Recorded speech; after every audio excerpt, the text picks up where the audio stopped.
నోటి మాట ద్వారా శూన్యములో సృష్టిని కలుగచేసిన దేవాది దేవునికి నా హృదయపూర్వక వందనములు, స్తుతులు, స్తోత్రములు సమర్పించుకుంటున్నాను. అందరికీ శుభోదయం. ఈ దినాన జీవాధిపతి అయిన దేవాది దేవుడు నీకు అనుగ్రహించిన వాక్కు. అయితే గొర్రెల వలె ఆయన తన ప్రజలను తోడుకొనిపోయెను.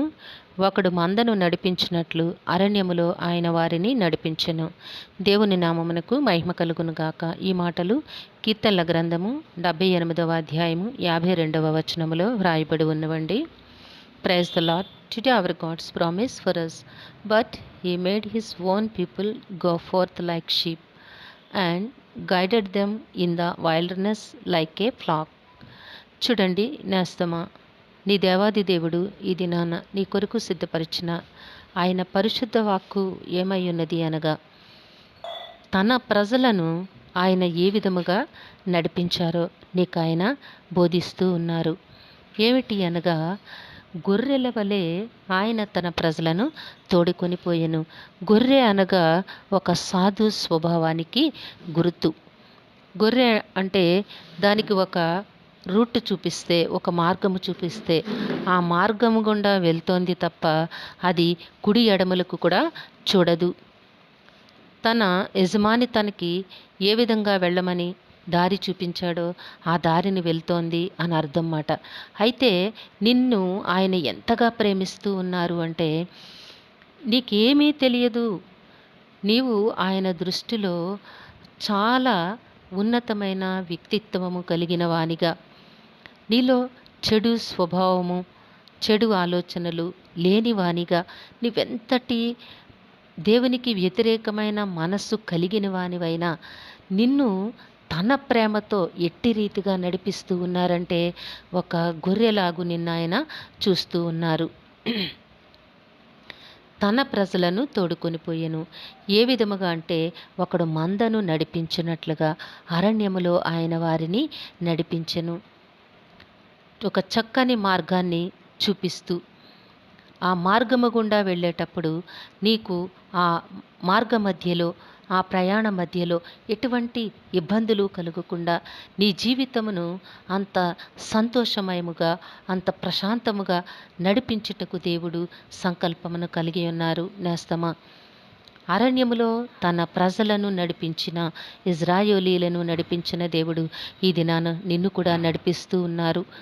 వారిని ఏ విధముగా నడిపించారో నిన్ను కూడా నీ జీవితకాలం అంతయు అట్టి రీతిగానే ఆయన నడిపిస్తాను అని నీకు ఈ దినాన్న జ్ఞాపకము చేస్తూ ఉన్నారు. నేస్తమా, గనుక నీవు సాధు స్వభావము గలవాని వలె నీలో ఉన్న దేవునికి విరుద్ధమైన ప్రతి నియమమును కూడా విడిచిపెట్టి దేవుని మార్గమందు, దేవుని సంకల్పమునందు నీవు నిలువబడి ప్రయాణము చేయుటకు నీవు మనపూర్వకముగా సిద్ధపడినట్లయితే దేవుడు తప్పకుండా నిన్ను ఉన్నతమైన ఆశీర్వాదములతో నింపి జీవింపచేస్తారు. నీవు ఎంతటి భయంకర పరిస్థితులలో ప్రయాణము చేయాల్సిన ఆ స్థితి నీకు సంభవించినప్పటికీ నిన్ను తప్పకుండా ఆయన తన కృపచేత నడిపించి జీవింపచేస్తారు. నీ పక్షాన నీ దేవుడు ఉన్నారు, నిలువబడి ఉన్నారు అన్న సంగతిని నీవెన్నడూ కూడా మరువబోకు. నేస్తమా, ఇజ్రాయేలీలను అరణ్య మార్గములో అట్టి రీతిగా నడిపించిన దేవుడు ఈ జీవిత ప్రయాణములో నిన్ను కూడా అంతే సురక్షితముగా నడిపిస్తాను అని నీకు ఇది నాన్న వాగ్దానము చేస్తూ ఉన్నారు. నీ దేవుడు జీవము కలిగిన దేవుడై ఉన్నారు, గొప్ప దేవుడై ఉన్నారు, నీ పట్ల ప్రేమ వాత్సల్యత కలిగిన దేవుడై ఉన్నారు. కనుక నేస్తమా, నీవు చింతించకు, చింతలను విడిచిపెట్టు. నీ పక్షాన దేవాది దేవుడు ఉన్నారు అన్న సంగతిని జ్ఞాపకం చేసుకొని సంతోషముగా నీవు అడుగులు వేసినట్లయితే నీ జీవితముని ఎంతో ఫలభరితముగా దేవాది దేవుడు దీవించనయ్యున్నారు. దేవుడు నిన్ను అట్టి రీతిగా ఆశీర్వదించి నడిపించునుగాక. ప్రార్థన చేసుకుందాము. సింహాసనాసీనుడైన దేవ, మీ ఘనమైన నామమునకు వందనములు చెల్లించుకొంచున్నాము తండ్రి. మీ బిడ్డతో మీరు ప్రత్యేకంగా మాట్లాడిన రీతిని బట్టి స్తుతులు సమర్పించుకుంటున్నాం రాజా. ఏ బిడ్డ కొరకైతే ఈ వాక్కును సిద్ధపరిచి ఉంచారో వారి జీవితంలో మీరు ఉన్నతమైన కార్యములను జరిగించమని వేడుకొనుచున్నాము తండ్రి. ఈ దినము పుట్టినరోజు, వివాహ దినమోత్సవంలో జరుపుకొంచున్న బిడ్డలందరికీ మీ ఆశీస్సులు అనుగ్రహించండి. ఆరోగ్యమును దీర్ఘాయుష్నిచ్చి మీ కృపలో జీవింపచేయండి. పరీక్షలు రాస్తున్న విద్యార్థులకు జ్ఞానమును, జ్ఞాపక శక్తిని ప్రసాదించి మీ కృపలో జీవింపచేయమని జీవాధిపతి అయిన దేవ, మీ ఘనమైన నామమునకు వందనములు చెల్లించుకుంటున్నాము తండ్రి. ప్రతి ఇబ్బందులలో నుండి బిడ్డలు నాయన ఎంతో వేదనలు అనుభవిస్తూ ఉన్నారు. వారందరి కొరకు నాయన వారి పక్షాన మీ సన్నిధానమందు బ్రతమలాడుకుంటున్నాము.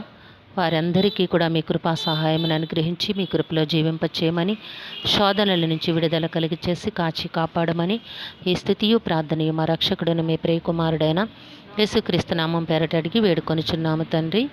ఆమేన్.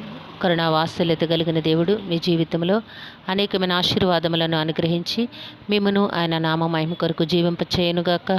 ఆమేన్, ఆమేన్, ఆమేన్.